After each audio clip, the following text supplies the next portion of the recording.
Another day, another week, another Rambling Weekly. Let's do this.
Welcome back to that song, and all the ones for today are going to be coming from the Is Zanmai soundtrack, and I've done the Field Zanmai track before. I'm trying to remember which episode.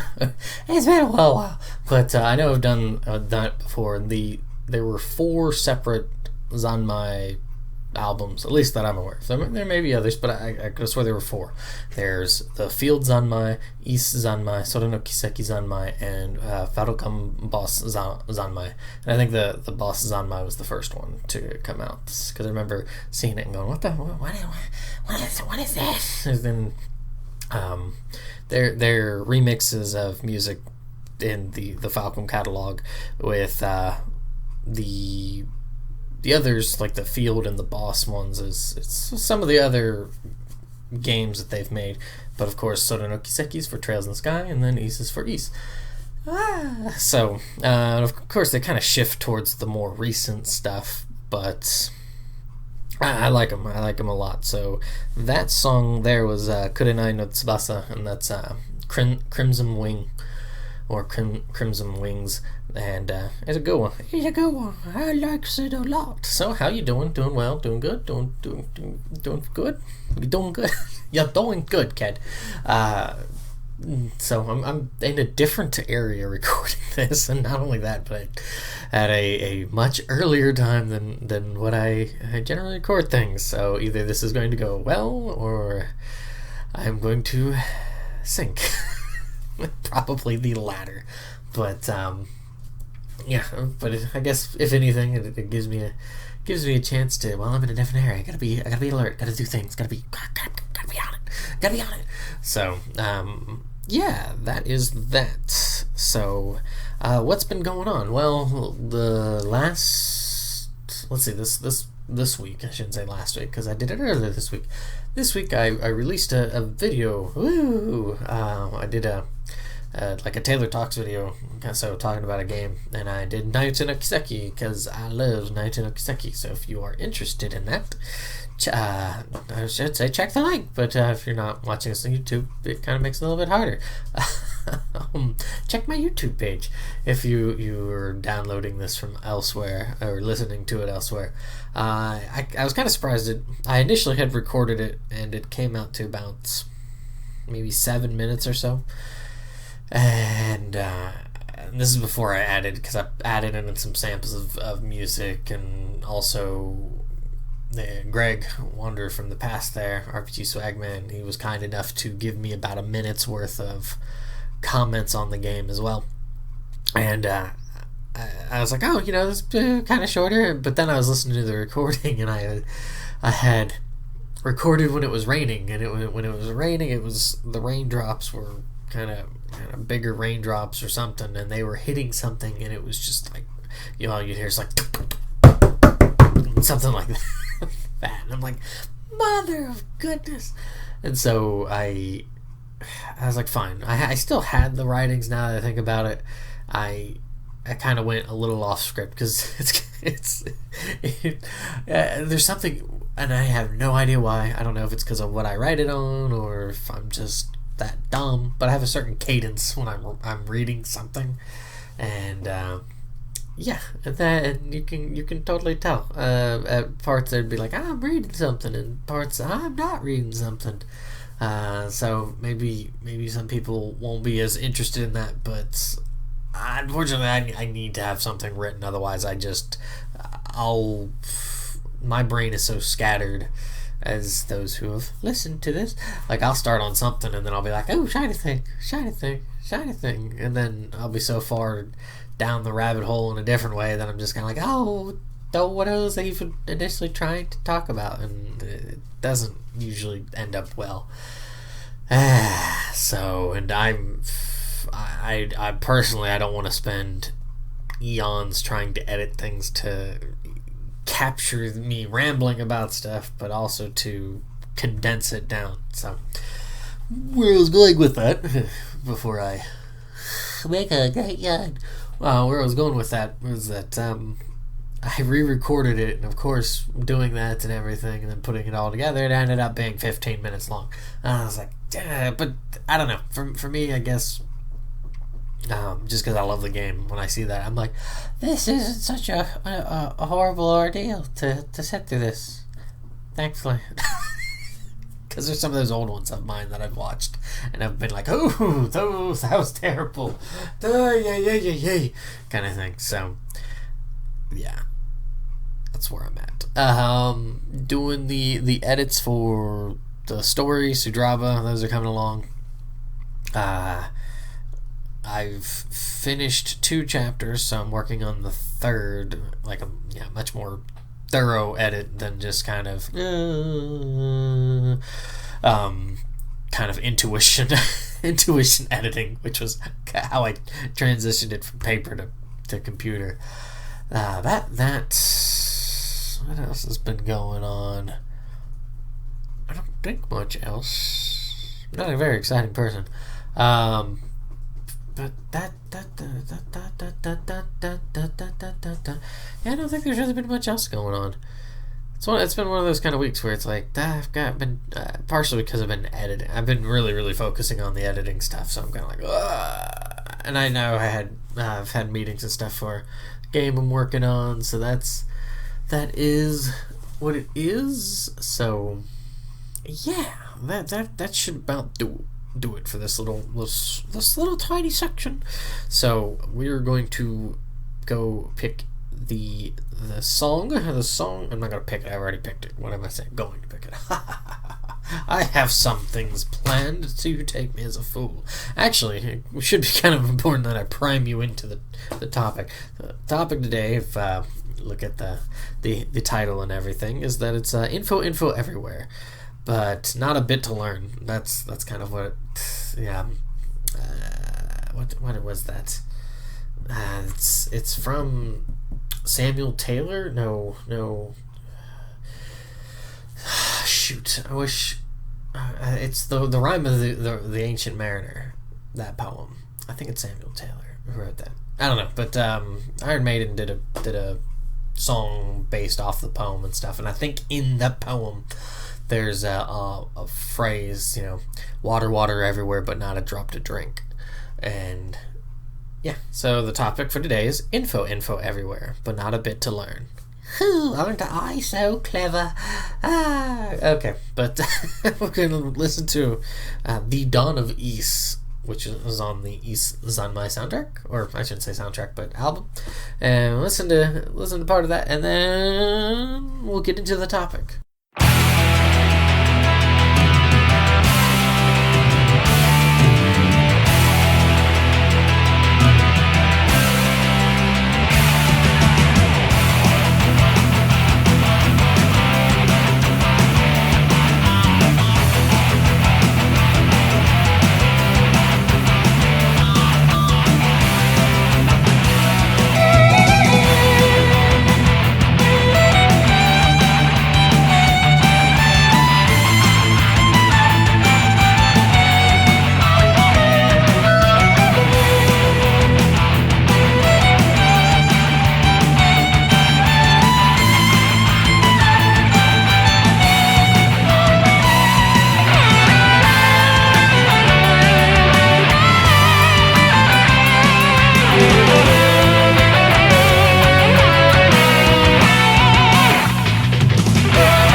right. I should put in a little caveat here that I like the Dawn of East song in general.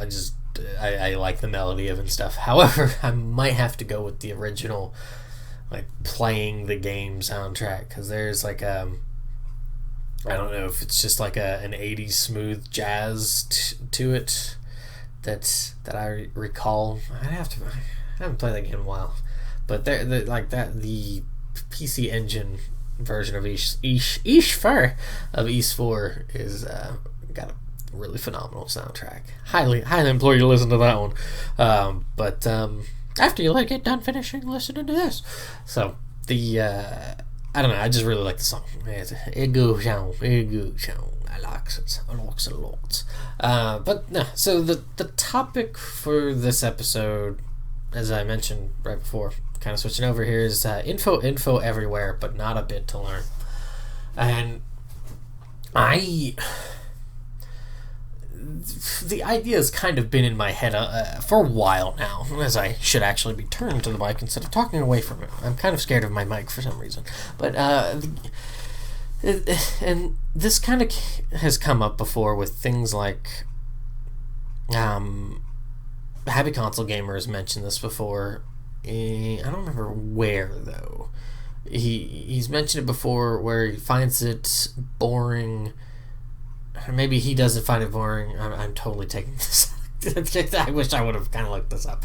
But he had mentioned before that, and I've seen comments about this before from people talking about different videos, that details of things like when a game released or something. I want to say he's mentioned this before because he prefers to kind of go through or express his experiences during it. And a lot of other people don't really care to know that, say, Final Fantasy X was released on July 19th, 2001? 2000? Good job on that. I think it was 2001. But, it was released on July 19th. I know that date, but in Japan. So, the joys of not looking these things up, right? So, people don't really kind of care for that sort of stuff. Well, most people. Some people might. Some people might find it interesting to know when a game was released. I see on Twitter, you've got people who, always put out things that are like, oh, today is it's been 25 years since Lufia 2. It's the 25th year, whatever, game was released 25 years ago, kind of thing. And this is not solely for that, but just things in general. I'm not trying to say, hey, this is bad or anything, but things in general. So this kind of shoots back to I did kind of before I had that little 2-month break where I wasn't recording anything, was the dressing up others as monsters, or the fear of binary thought, and my general, for lack of a better word, disgust for that sort of thing, because to me it is equally as bad as somebody who is being purposely ignorant of something. And there are certainly cases that I've had of both of these sorts of incidences. So it's not like I'm trying to stand on some sort of moral high chair going, hey, you're bad, everything's bad, sort of thing. But for example, there is just so much information out there, just because of the proliferation of the internet. Not only because of that, but you also have websites like YouTube where people can just put out information, whether it's being scientific information or political information or whatever information. It doesn't necessarily mean it's true, unfortunately. And this is kind of what I'm getting into, is that we're inundated with information, false, true. Now that I was rudely interrupted, lost my train of thought. Of course, can't get through things. Ah, goodness. So, where I was kind of leading with all this is that we are inundated with all this. With the advent of the internet, people have smartphones on hand all the time. So, it worries me because we have not necessarily a whole generation, of course, but we have a group, at least a substantial part of a generation and people growing up, and not even just the growing up generation, but people in general who are just kind of not caring about information. It is to the point where there's such an abundance of information, you don't really care. You're kind of like, okay, whatever. Actually, I should shut the door. Door shut. Okay, but they don't really care. It's just kind of like, yeah. And of course, it's not everybody, but the broad brushstroke is important for this because I think, I think it's a worrying trend. For example, if you don't know something and you ask somebody about something, they kind of are just like, just Google it. Why do I need to know it? Because Google knows it. Why, or just search it, whatever. And then it kind of turns into this, okay, and then because it's using your short-term memory to satisfy that, like, you're just kind of like, oh, okay, and then done. Like, I don't know actors or actresses very well. But if I'm talking to somebody who does like movies and they start mentioning movies, I'm kind of like, ugh. I think that's a bit different. I mean, that's one of those things I honestly don't really care too much about. But that's also, it turns into, because there's such a plethora, such a cornucopia, such a kaleidoscope of information that it turns into this, I'm going to take this slice out, I'm going to take this slice out. And that is also a problem because that leads into things such as binary thought. I prefer hearing about this, so I'm just going to listen to this. And if I hear something that is against it or against what I believe, they are now my enemy because they are against what I think.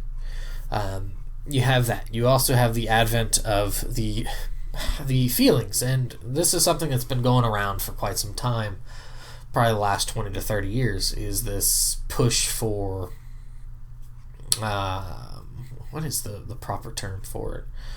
Like, I don't want to say identity politics, but that's kind of where one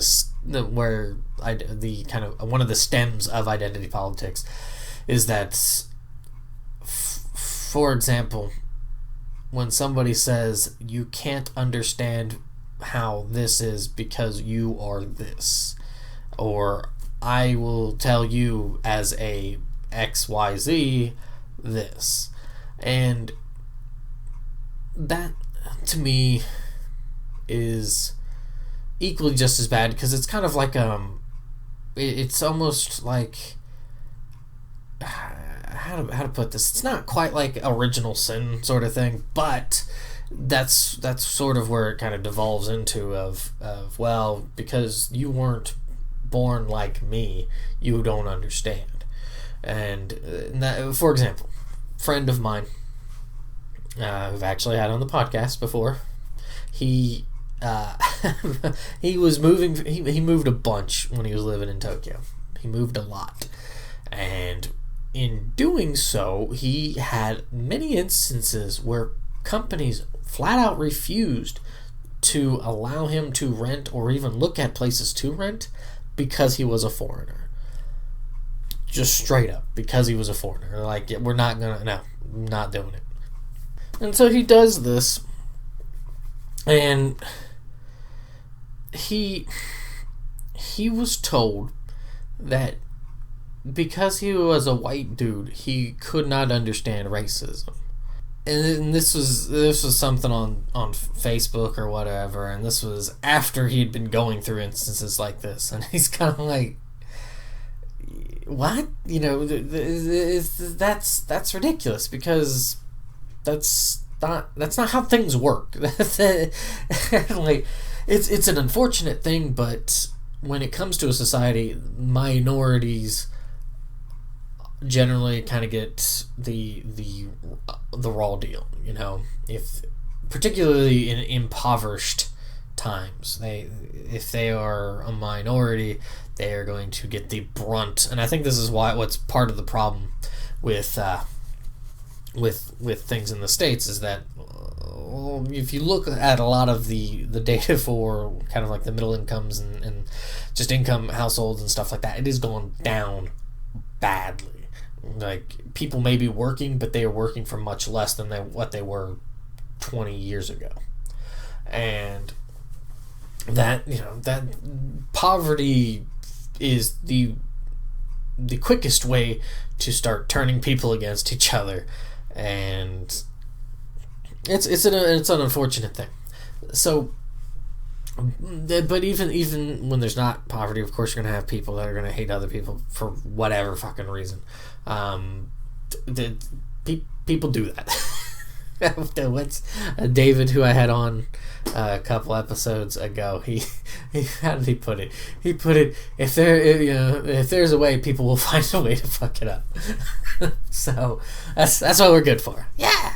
But so throwing that all out, look at things of like all the with information and everything, Facebook, Twitter, the news, television, and it's not even, like I said before, everything is information. So, for example, on Twitter, when you have people who are having online drama-rama bonanza fanzas, that is still information you are receiving. And it's kind of the same way with when you go out into the wilderness, you are being bombarded with information. Maybe on a much more primal. I'm just excited to say that word. Well, on a much more primal sense, because it's you're kind of taking in the sense of the area, or visually how things orally, what are you hearing, that sort of thing. And that's like one thing, but I think we're in a place where it is so rampant with just information, and not all of it good. A lot of it being false information, a lot of it being twisted information to be presented one way, kind of masquerading as a definitive truth sort of thing. And you see this a lot with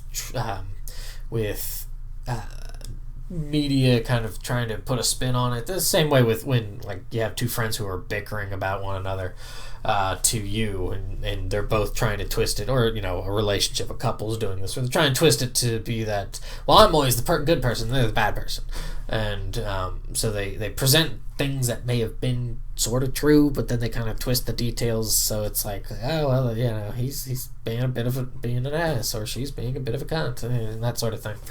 And you're kind of, you're being bombarded with all this, and then you got to sift through it. And unfortunately, we are not raised, and I don't think we are built to properly be able to sift through all of it. And so we just kind of get to the point where we're like, yeah, this is what we're doing. We're done trying to sift through all this. I'm just gonna stay in my lane and kind of go this route. But then you get these other people who think, well, I know because I just read everything. Like, for example, I just put up a little article the other day, kind of reading through it, talking about what was it? It was talking about a study that was done in 2013 that claimed that 20 minutes of reading fictional material made you better capable of understanding people. Not even just empathizing with them, not even just empathizing with them, but to be able to kind of understand how they work. And 4 or 5 different universities tried to replicate this study to no avail, just to no avail whatsoever. And you kind of get into like psychology and that sort of thing, and that like it's, to me, it's an interesting thing to read up on, to see how possibly some people are. But the problem, I think, arises with psychology that what is quote unquote good for the goose is not necessarily good for the gander. And that's kind of where I feel with that, is that, okay, you may have a group of people who, when you do these sorts of studies, that you find like different kind of psychological nuances and all that sort of stuff. However, people are people. People, like I said before, with David's quote, there's a way. People will find a way to bugger it up, and that's just kind of how people are. We're animals for starters, but it is not like it's if you were faced with 5 different decisions, 3 of them were, or I should say, one of them, on a scale, one of them's like the super altruistic, you're doing this for the best intentions and everything like that, and then the other one is you're doing it for the most selfish reasons, fuck all y'all sort of thing. And then of course shades of gray in between, is that when you do, just because you do a great deed doesn't mean not even necessarily a great deed, a good deed. We'll say a good deed, because great, whatever. But just say, because you're going at this with a good heart or trying to do a good deed, doesn't necessarily mean the outcome is going to be good. Just because how people are, somebody might think, well, what are you trying to do? You're trying to get in my business. You're trying to, butter up to me. What are you trying to do? Or I shouldn't butter up to me. Butter me up. I think it's the proper way to put that. But you can't. What are you trying to like sneak in on shit, or did you do something wrong? People. And this kind of goes back to that whole binary thought thing. If you get somebody who believes that what they're doing is good, like I cannot claim that this is true, but I'm going to say it anyways. So you must believe it's true. Kind of like that Dan Carlin quote about I can't remember what he took it from. He quoted something. It was in the latest. The Kings of Kings hardcore history deliciousness, and he ended it, and I believe he sort of started with this quote of, how did it go? Even if ancient history is not true, you must believe it.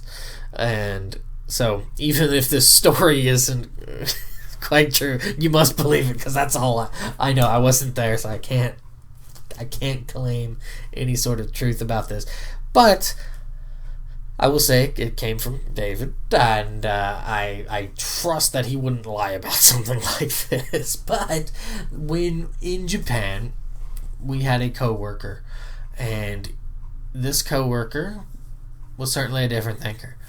From what I have heard and what he has told me, is that this individual, at one point in some sort of conversation they were having, said that if Hitler believed, I'm bringing up Godwin's Law or whatever the hell, but if Hitler believed that what he was doing was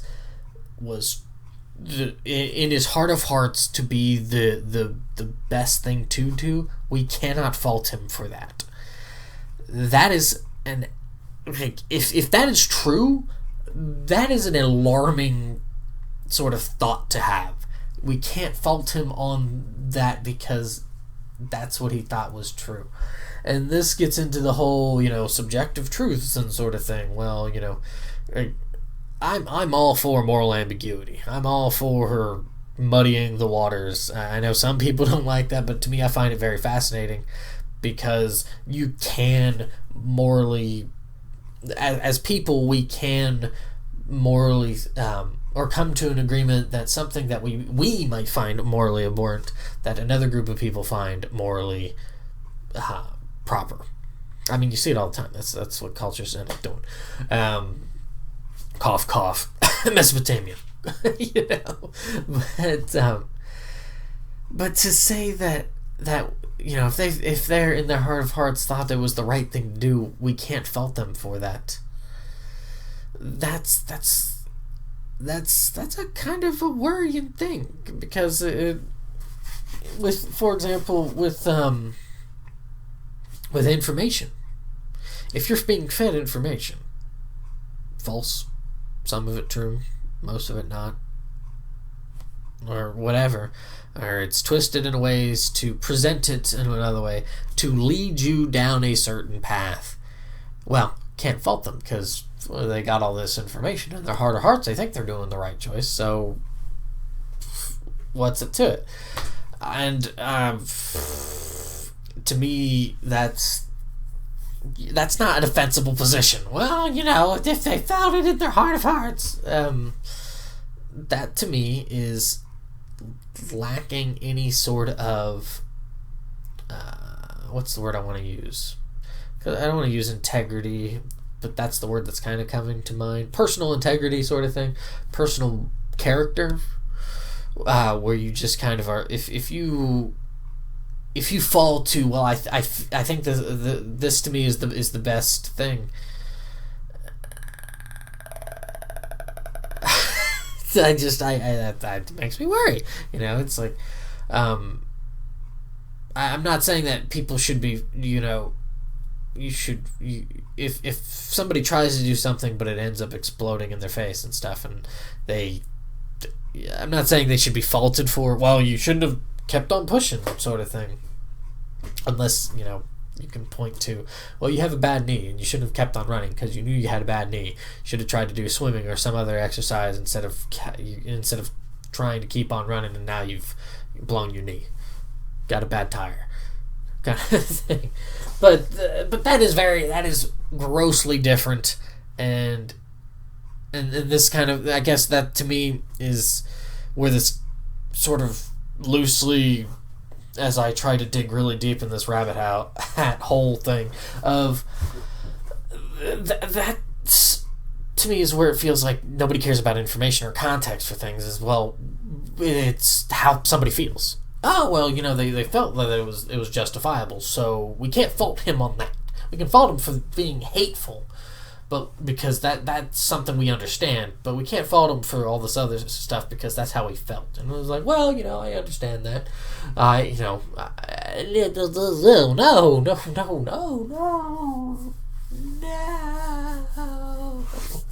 And it's kind of it's understandable. It's something that happens with history, is that the pendulum always swings back and forth, and then you get people, you know, one way, and then after a while, because certain things have been shown in a certain light, other people start to think, well, we've already gone this path, so let's start to shine in a different way to try to figure out something different. And I don't know, it to me, I mean, so to me, I feel like because of all the information we're getting, we're kind of just not caring for it. We don't, instead of putting in filters to try to decipher information, we're putting up like ad blocker plus or something, and we're just like, yeah, no, not even. Okay, we're going to read this with the hugest grain of salt, and because it comes from this source, we are going to completely denigrate it, find it laughable, it's pathetic, it's obviously not true because it comes from them, but I'll believe everything that comes from them, no matter what. Going with a little pose law there, trying to, or saying something about both sides, because that's where we're at with things. But it's not even both sides; it's just people in general. Is that, for example, and like for example, myself, that I do this is with what's like just certain sort of information, like mechanical information, when it comes to like building cars and stuff. I completely go, toss it out the window. Programming, I'm just too stupid at this point in my life to really understand it unless I start very basically. So yeah, so I guess just for myself is that the next time that you have a chance, keep an open mind, and then don't attack the information simply by the source, but take the source at its face value, and then take other sources, not just very opposing sources, because in doing that you're not getting a full picture of something. It'd be like having some sort of exhibit where you have two separate lights shining on it from the exact opposite sides, but maybe you have to shine them from different angles to catch the proper shadows that are cast on the exhibit to get a clearer picture of what's going on. That's about the best metaphor I could come up with off the top of my head. But yeah, so and in earlier episodes, kind of mentioned I'm a bit more of, let's try to be a bit more logical, get the emotions out of it, sort of thing. And that's certainly kind of how I'd like to be. There's certainly plenty of instances where I can be emotional and go, rage, anger, happiness, sadness, sort of thing.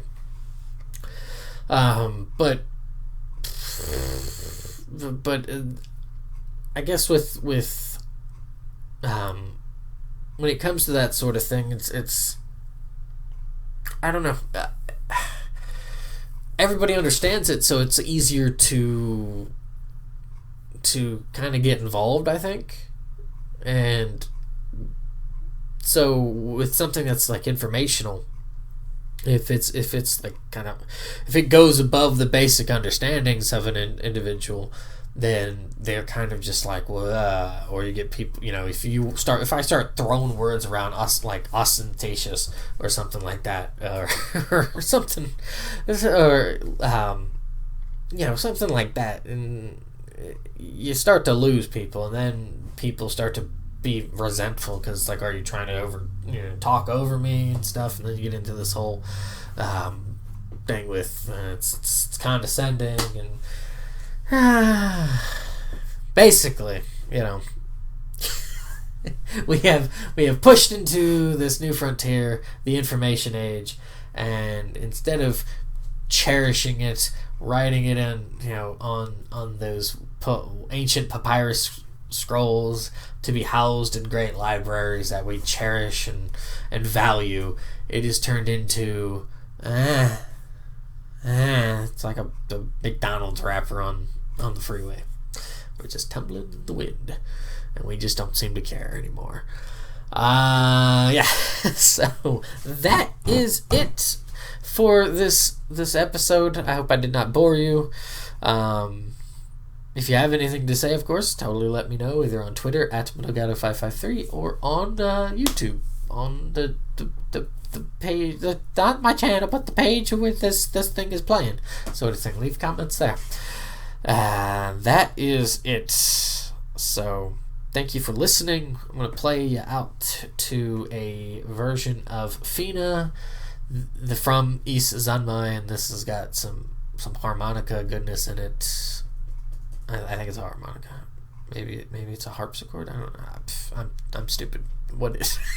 I don't know instruments very well, but it's always, they always kind of like change they don't always, but they kind of sometimes change names. But what I know as a harmonica, they referred to as a harp sometimes, and it's kind of like an abbreviation for it. At least they did in the looking at a certain Blue Hearts performance where they did that. I'm kind of like, what? But they also kind of use the older words that kind of were from Europe that represented those sorts of things. So sometimes when you think like Dentogen is an X-ray, and you're like, why? Just leave it at that. I think it's the person who made it, their name, sort of thing. So yeah, I'm going to play you out to Feena. I hope you enjoy the music. Hope you enjoy the day ahead, the night, where, whenever you do get around to listening to this and sort of stuff. Thank you for listening, and have a good day, a good week. And I'll talk to you next time. Take it easy.